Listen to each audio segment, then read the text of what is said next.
AppSec2Go, o podcast da Conviso. Fique agora com o AppSec Drops.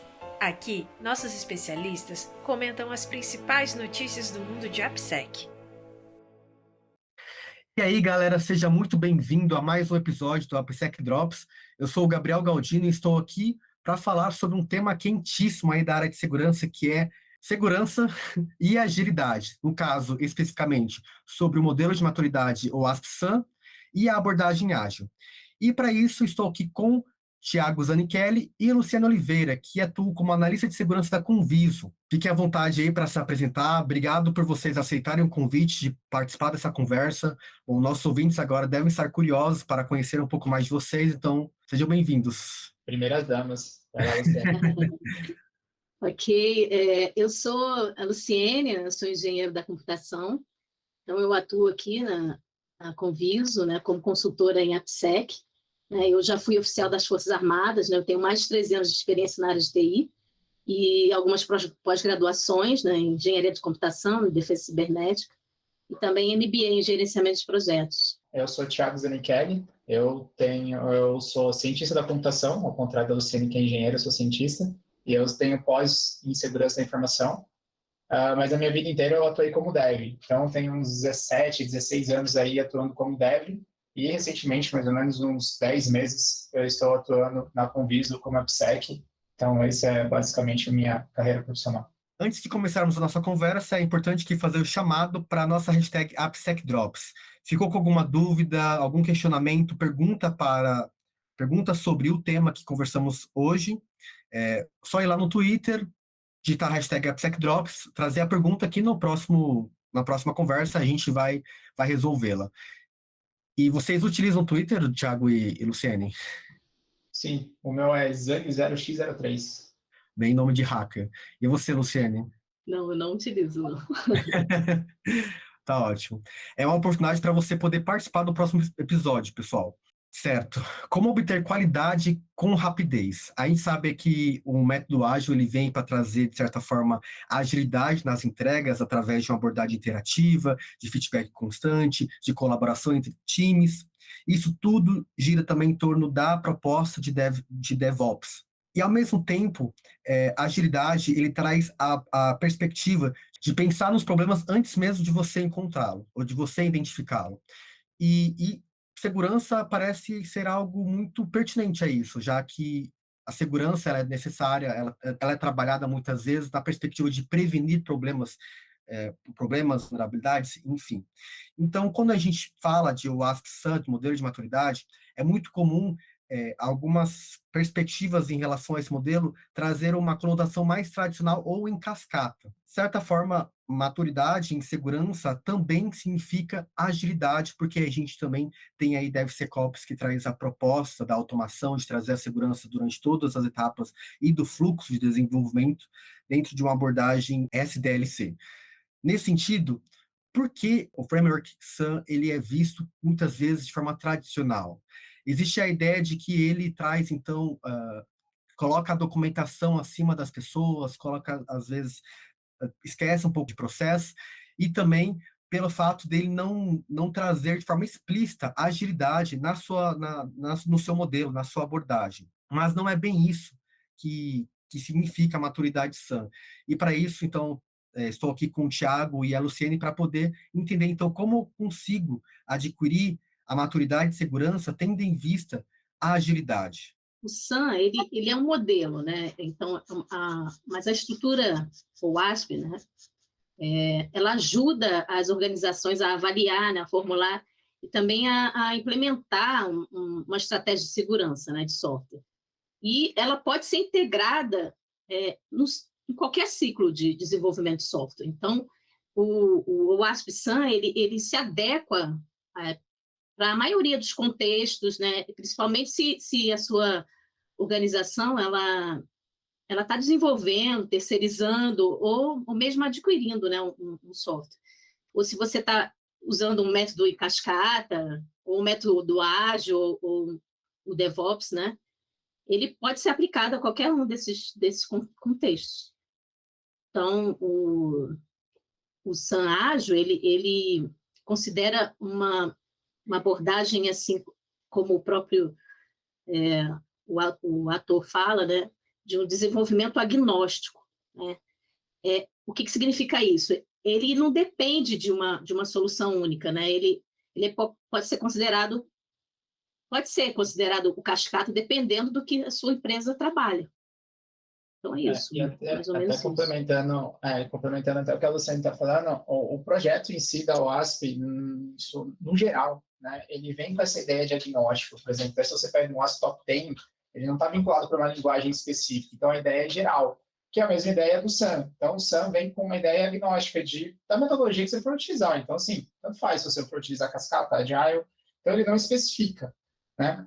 E aí, com esses conceitos que a agilidade fala muito, né, que, por exemplo, pessoas acima de processo e software funcionando acima de documentação, é aí que eu acho que gera esse atrito, né? Porque se você pegar o SAM vai falar muito de documentação, de processo, e a agilidade já vai até para uma outra parte. Mesmo até a gente, nos nossos estudos, né, sobre Agile, a gente está vendo muita palestra do criador, né, que assina o documento lá, e a gente vê ele falando isso. E o principal que ele fala, né, um dos slides das apresentações dele, ele comenta que, assim, se você veio nessa palestra para ter esse problema de agilidade e segurança resolvido, assim, você veio para o lugar errado, porque isso não está resolvido em segurança, né?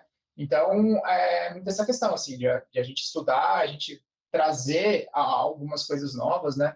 Até a Luciene e eu, a gente trabalha na Conviso, e a gente, dentro da Conviso, a gente tem alguns horários que a gente pode estudar, né? E a gente trouxe essa ideia no que a gente chama aqui de Consulting Labs, que é para a gente trazer coisas novas, né? Então a gente quis vir com essa ideia mais de agilidade para a gente tentar sair do que a gente implementa hoje, que é o SAM, entre aspas, tá? Convencional. Então a gente veio com essa ideia de, beleza, a gente já implementa assim hoje. Será que a gente consegue utilizar um pouco mais de agilidade? Então a gente vem estudando e a gente vem testando nesse nosso lab que a gente tem aqui, né? Interessante pensar sobre a agilidade nessas questões, porque, como você falou, né, estão estudando, estão implementando, entendendo, e é algo que sempre está surgindo, novas ferramentas estão surgindo, novos processos estão surgindo também. A agilidade, apesar de não ser tão novo, é algo relativamente novo, né, dentro de vários contextos. E o ambiente ágil, ele também requer, então, que a segurança ela seja implementada em todas as fases, durante o ciclo de desenvolvimento. E nisso, né, linkando com o modelo de maturidade SAM, que ele traz também todas quando ele pensa, né, os níveis de maturidade para cada faceta aí dentro desse grande universo, ele pensa também em todas as etapas, ele pensa em tudo. E aí é interessante que a agilidade ela também é possível de ser inclusa durante todas essas etapas, mas como a Luciana comentou também, pela UASP ter essa abordagem mais agnóstica, ela quer contemplar todos os processos, ela quer contemplar todas as abordagens. A gente sabe que tem empresas que não atuam apenas com DevOps, tem empresas ainda que atuam em um modelo tradicional. Então é importante que a UASP ela consiga falar a língua de todos, e talvez por falar assim, alguns setores, alguns nichos, eles percebem que, talvez falta agilidade, porque existe também dentro desse contexto entre segurança e desenvolvimento de que agilidade e segurança é igual a água e óleo, né? Que uma coisa não consegue misturar com a outra. Mas, na verdade, não. A segurança, hoje em dia, ela é cada vez mais, tende a ser cada vez mais ágil, pela questão da automação, pela necessidade do mercado, na rapidez de entrega segura, né? Sim, e assim, o que você falou do desenvolvimento de água e óleo, né? Assim, eu venho do time de desenvolvimento, assim, minha experiência é toda com desenvolvimento, e sempre tinha, né, essas brigas, tipo, a galera de segurança quer que a gente faça tal coisa, e em contrapartida o dev, eu não vou fazer, eu preciso entregar. Então, sempre tinha essas brigas, né? E aí até vou fazer mais um parênteses aí, porque a gente, um teste, a gente jogou uma pergunta, né, aqui dentro da Conviso, que a gente colocou alguns insights de agilidade, e a gente pediu para a turma comentar. E um dos comentários, assim, como se fosse a ideia que eu entrego os requisitos para você, né? Então, eu entrego o requisito para o dev, E, eu fiz minha parte, eu entreguei requisito, agora você que implemente. E, assim, eu vejo que isso não está funcionando, né? Então, não é bem assim, cara, a gente precisa se ajudar, né? Então, o time de segurança ajudar o dev, e o dev ajudar o time de segurança, e dentre uns papéis que tem interessante para isso é o do Security Champion, né? O Security Champion vem, e até só para fazer um parênteses da agilidade, é não colocar esse cara o único responsável. Na verdade, se você for de novo para agilidade, todo mundo é responsável por tudo, né? Inclusive pela segurança. Mas, o Security Champion, nesse caso, vai acabar sendo o facilitador, né? Então, que é a palavra que a galera de agilidade gosta muito de usar, né? De facilitação. Então, vai vir muito nessa ideia. O Security Champion, nesse caso, mais precisamente da agilidade, ele vem para ser um facilitador entre o time de desenvolvimento e o time de segurança, mas não como único responsável por isso. Facilitador é uma palavra nova para mim em relação a Security Champion, porque eu sempre vi ele mais como uma ponte, mas realmente você trouxe uma outra visão assim, sobre ele, que de fato ele seria tipo um Scrum assim, dentro de um time, só que voltado para a segurança. E é interessante também, é importante, na verdade, enfatizar esse papel do Security Champion como facilitador dentro de modelo ágil, porque a gente consegue muitas vezes propagar essa ideia de que é importante ter essa pessoa, porque ele não só colabora, né, com a segurança, com o empoderamento de times de desenvolvimento em relação à AppSec, mas também como ele fortalece aí alguns processos ágeis em contextos em que é percebido a segurança como uma barreira ou uma dificuldade para isso.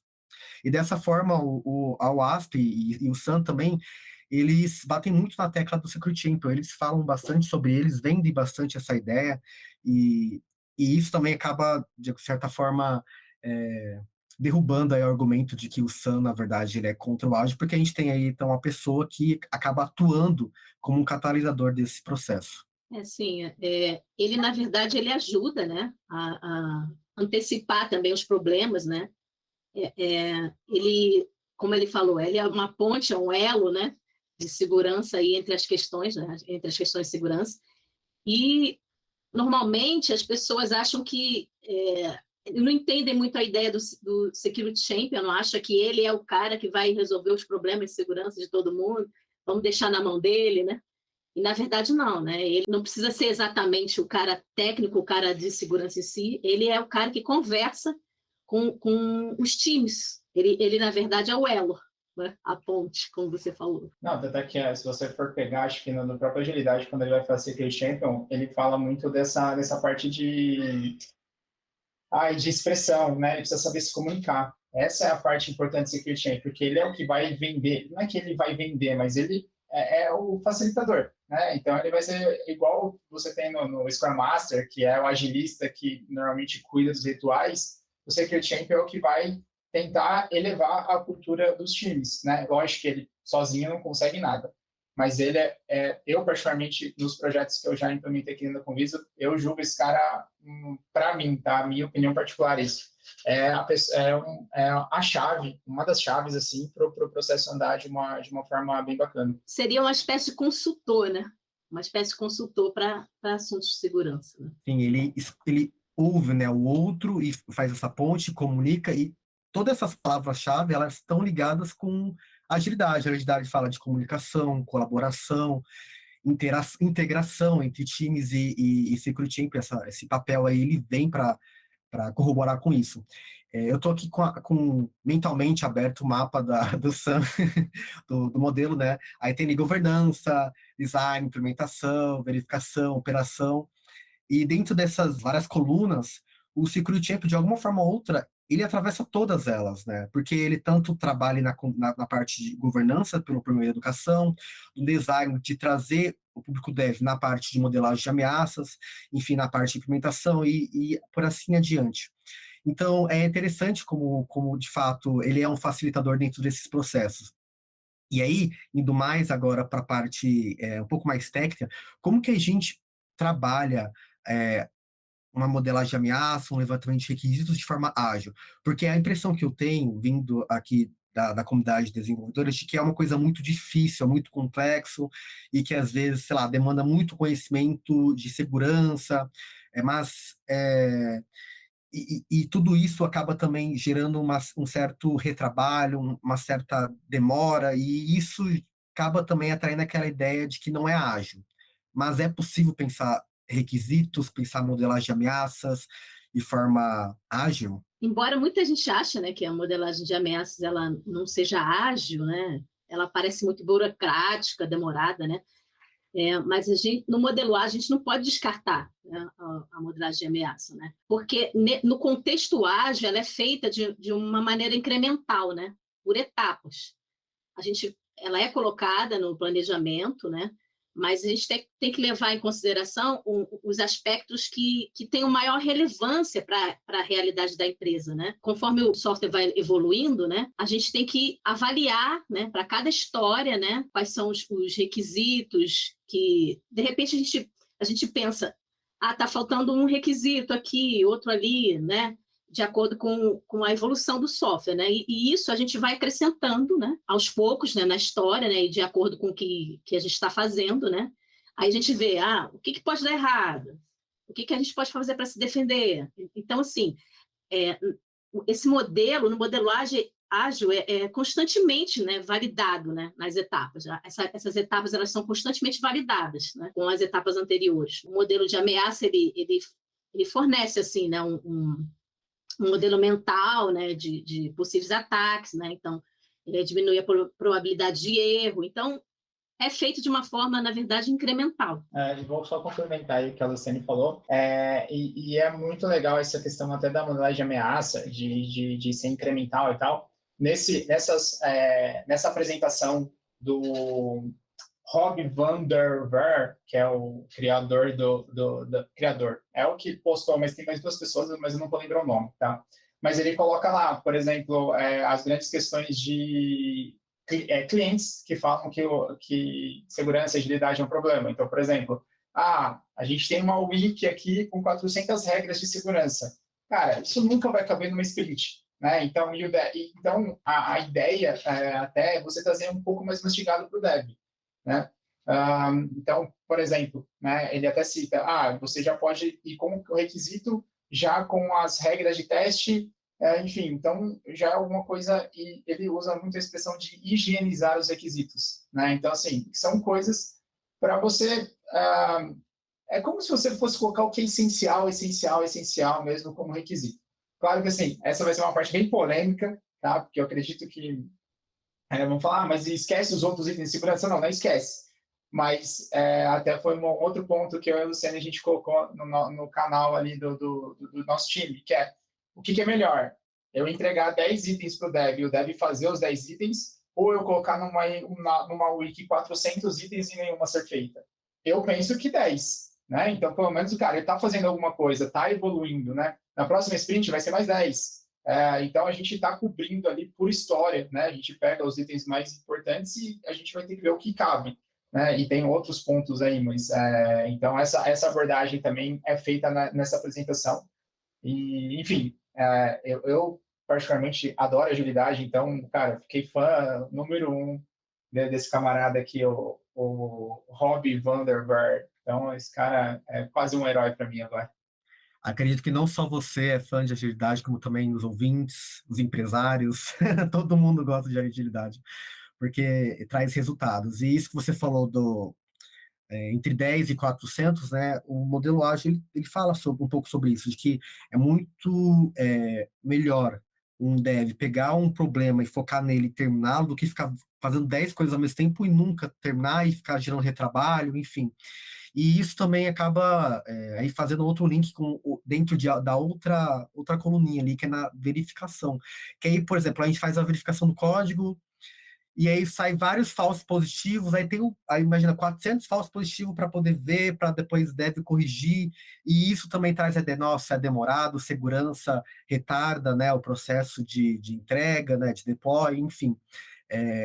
E aí a gente pensa, será que é só ferramenta que traria agilidade dentro desse processo? Porque o que me vem em mente agora, pensando agilidade dentro desse contexto aí mais de verificação, de teste, é ferramental. Mas o que pode trazer agilidade dentro desse contexto? Principalmente, eu acho que treinar os desenvolvedores, né, nesse pensamento ágil, né, treinar eles a pensar como os invasores, né? Pensar como os agentes de ameaça, né? Eles até usam a expressão de think evil, né?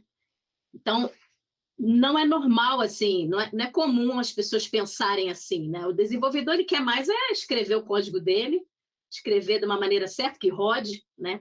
Mas ele também tem que ser treinado a ter esse pensamento de segurança, né? Esse pensamento mais ágil, né? E pensar como o próprio hacker, né?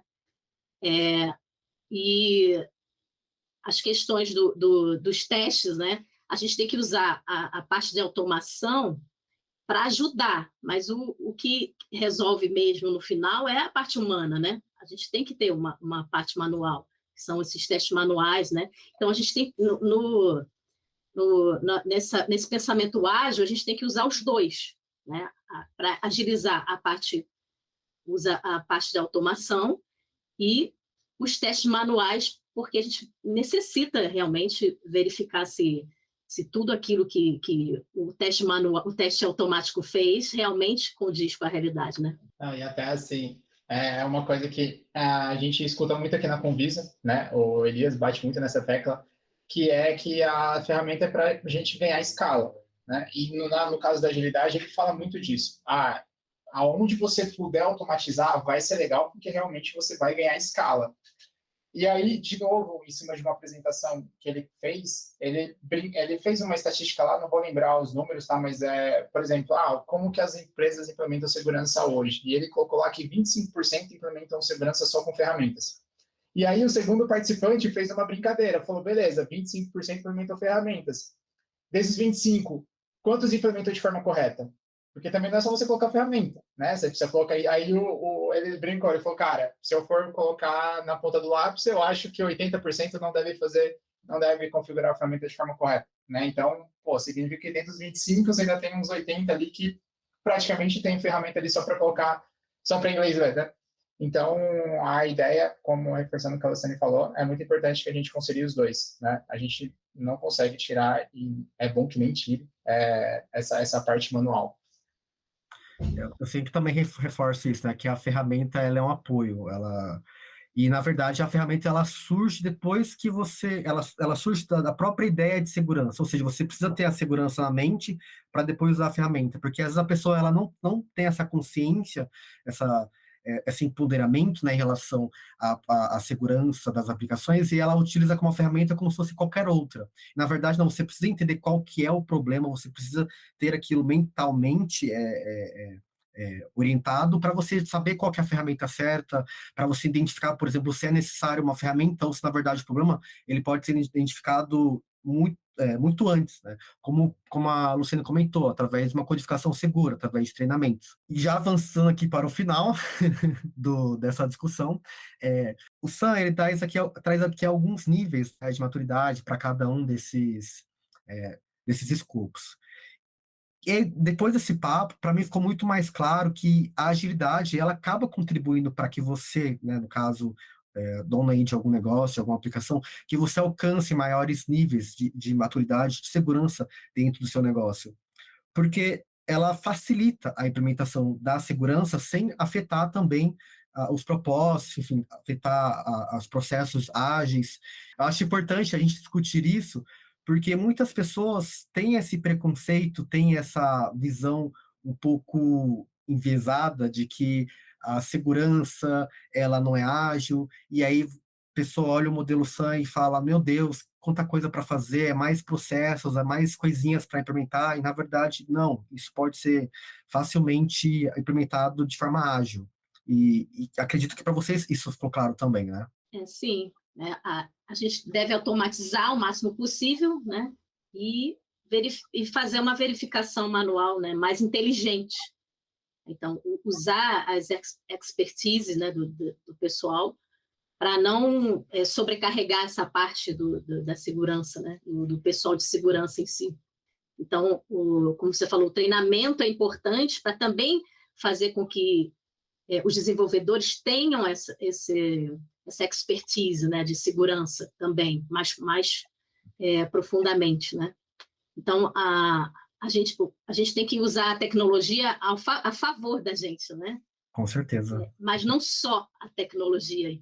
Bom, eu como um dev, né, e eu sempre vou representar os devs, o que eu sempre brinco assim, cara, a turma fala, mas dev não pensa em segurança. Minha visão, tá?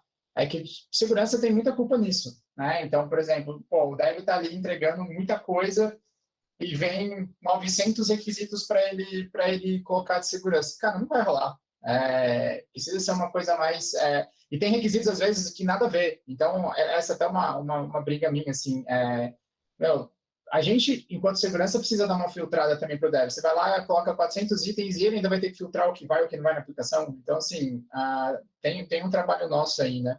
Então, uma das brincadeiras que dev faz código muito mais difícil do que colocar segurança, cara. Vai fazer a rapidez que os softwares hoje respondem, por exemplo, a questão do banco de dados, enfim, toda a estrutura é muito mais, não que seja muito mais difícil, mas, dev faz mágica, tá? Então, eles não deixam de colocar um requisito de segurança porque eles simplesmente não querem, tá? Eu penso que a abordagem, eu acho que ainda está um pouco errada, e é isso que a gente... e eu vejo que esse conceito do WASP, trazendo um pouco mais para agilidade, né, acho que dá para a gente ganhar uma escala e ganhar essa conscientização do dev, né? E só vou fazer um último parênteses, assim, prometo que eu paro de falar, que é até uma coisa que o Elias comentou comigo, assim, cara, que assim, o WASP Agile é o WASP SAN, só que adaptado para o Agile, tá? Então, assim, é o mesmo framework, não são dois frameworks diferentes, é o mesmo. Então, o SAN é o SAN de qualquer jeito, só quer dizer que, por exemplo, quando a gente está falando do WASP Agile, é que a gente adapta, né, algumas questões ali para times ágeis e para a gente ganhar essa agilidade e, o que eu vejo, entre aspas, ganhar o Dev, ganhar o PO, ganhar o Scrum Master, ganhar toda essa turma aí para que ajude a gente nesse processo. Eu acho que todos na empresa precisam respirar segurança, né? Não só os devs, não só o pessoal de security check, só o pessoal da segurança, né? Então, todos. Então, isso tem que ser... tá na veia de todo mundo, assim, da empresa, né? Então, assim, como o Thiago falou, a gente precisa ter instruções viáveis, né, claras, né, para os desenvolvedores, assim, listas simples, né, simples e claras, né, com requisitos mínimos, né, como o pessoal fala, fazível, né, vamos dizer assim. Então, mas se todo mundo pensa em segurança, né, respira segurança, vai existir uma manutenção mínima, né? Tudo que a gente conversou e que vocês comentaram converge aí para a ideia de segurança como uma cultura, né? Que é o final que é o que a gente espera, né? Que todo mundo tenha, né? Essa transformação cultural em relação à segurança, porque a agilidade também é, de certa forma, uma cultura, né? Uma forma de pensamento. E como os dois se unem, aí a gente tem o DevSecOps, que é uma outra abordagem que também é importantíssima. Só ia aproveitar o seu gancho aí que você falou de agilidade, que sim, cara, agilidade é cultura, segurança é cultura, tudo isso é cultura. Você tem o Manifesto Agile, você tem o Manifesto Security Champion, você tem o Manifesto Modelagem de Ameaça, então, assim, a ideia é a mesma, entendeu? São ideias que elas conseguem se unir ali em algum momento. Acho que depende muito mais da gente conseguir fazer esse meio de campo aí. Bom, é isso, pessoal. A discussão acaba por aqui, mas antes fique por dentro do que está rolando no mundo de AppSec neste mês. A primeira notícia é: cibersegurança não é prioridade para 1/3 das empresas brasileiras. De acordo aí com uma pesquisa da Kaspersky, para 1/3 das empresas do Brasil, a cibersegurança não é prioridade no orçamento. E isso é preocupante, porque a gente também vê aí o número de casos aumentando, né, pessoal? É porque, assim, as pessoas elas estão mais preocupadas com, realmente, o orçamento, né? Com entregar rapidamente os códigos e o sistema do que a segurança em si. Eu quero fazer o mínimo possível, né, dentro daquela lista mínima possível, com o mínimo de orçamento possível. Então, acaba ficando realmente para depois a parte de segurança. E a gente acompanha isso estando aqui no Convisa, né? O quanto as empresas, assim... Para a gente, acho que isso não é uma novidade, porque a gente está nesse mercado, a gente vê. Segunda notícia: metade dos 0 Days de 2022 são variantes de vulnerabilidades anteriores. A Google Project Zero fez uma pesquisa aí que 9 dos 0 10 vícios até então poderiam ser evitados pelas organizações. Isso também é outra notícia preocupante, porque ele mostra que, pelo fato de não implementar um programa de AppSec, pelo fato de não implementar esses processos de segurança, muitas vulnerabilidades que poderiam ser evitadas, elas acabam aí aparecendo. Em cima dessa notícia aí tem um amigo nosso, né, de Conviso, o Danilo, e ele bate muito nessa tecla, tá? Que, inclusive, o CVS que ele encontrou, um acaba sendo derivado do outro, né? Então, até fica a dica aí, Galdino, de um novo podcast de fazer sobre pesquisa de vulnerabilidade. Danilo é expert nisso, e ele vai muito nessa ideia aqui dessa notícia. Inclusive, ele fala que você precisa ficar muito atento no que as empresas estão fazendo de novo e que é onde você vai encontrar alguma coisa, né? Então, sei lá, fez fusão com tal empresa, fez todo um trabalho de marketing novo. Então, é ali onde você tem que estar de olho para você encontrar um CVE. Então, ó, fica a dica, Danilo é super expert nisso, ele vai falar muita coisa legal sobre. E a última notícia aqui, não menos importante, é de que a remediação, aí eu coloco aqui entre aspas, de aplicações ruins, cria um ciclo vicioso de vulnerabilidade. Foi uma outra pesquisa aí com 200 profissionais de segurança, em que a maioria deles, atuando em ambiente DevOps ou ágil, escreveu que depois de fazer um deploy, as mesmas vulnerabilidades que tinham corrigido, elas apareceram novamente. E dizem ainda que eles percebem muito desafio em implementar a segurança dentro desse ambiente ágil. E é o que a gente acabou de conversar hoje, né? Vai muito ao encontro do que a gente comentou aqui no podcast, né? Toda essa velocidade, precisa ter questões de segurança para que não volte, né, o que já tinha sido corrigido anteriormente.